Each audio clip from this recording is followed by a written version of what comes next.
bringing news that matters to you. You're watching the Bahamas Tonight Northern Edition. Welcome back. Cable Bahamas isn't moved by BTC's announcement indicating that the telecommunications company plans to enter the cable television market. Cable Bahamas has enjoyed a monopoly in the Bahamas, but that dominance could soon end. BTC's Senior Vice President Marlon Johnson recently told ZNS News that BTC plans to enter the television market by the end of the year. But Operations Manager with Cable Bahamas here on Grand Bahama, Edris Wilson, says they welcome the competition. We know that the competition has been nipping at our heels for quite some time now. They have gone on record to say that they are keen to join us in the television video service business, and we feel that such an opportunity, competition, is certainly good for all of the stakeholders, in particular the customers and the general public.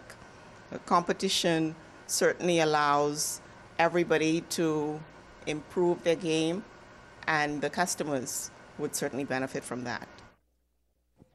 In other news, the College of the Bahamas is paying tribute to the first president of that institution. An exhibition is currently mounted at the Freeport Post Office in honor of the late Dr. Keva Bethel. Associate Vice President of the Northern Campus here on Grand Bahama, LMA Johnson Denard, says as the country celebrates 40 years as an independent nation, this is a good time to remember who have contributed to nation building. She says the exhibition will show that Dr. Keva Bethel must be singled out for her role in education.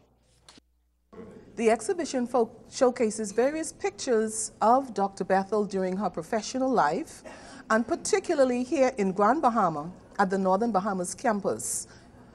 We also have a visual presentation, which I know persons will find to be very interesting and very educational.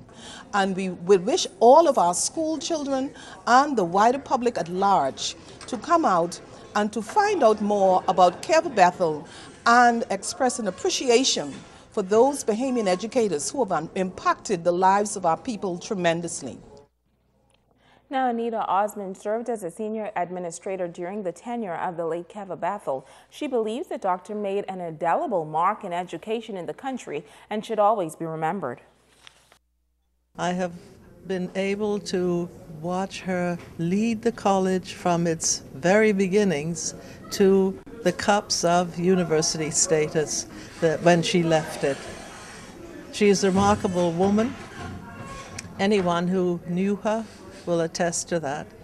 There were many attributes that we can share about her, but I think one of the main things that everyone will remember is her devotion to duty, her dedication to her family, her friends, the community at large. She loved the Bahamas and did whatever she could whenever called upon to help and advise or assist in any way. Now, the exhibition in honor of the late Dr. Keva Bethel will remain on display at the Freeport Post Office until Wednesday of this week.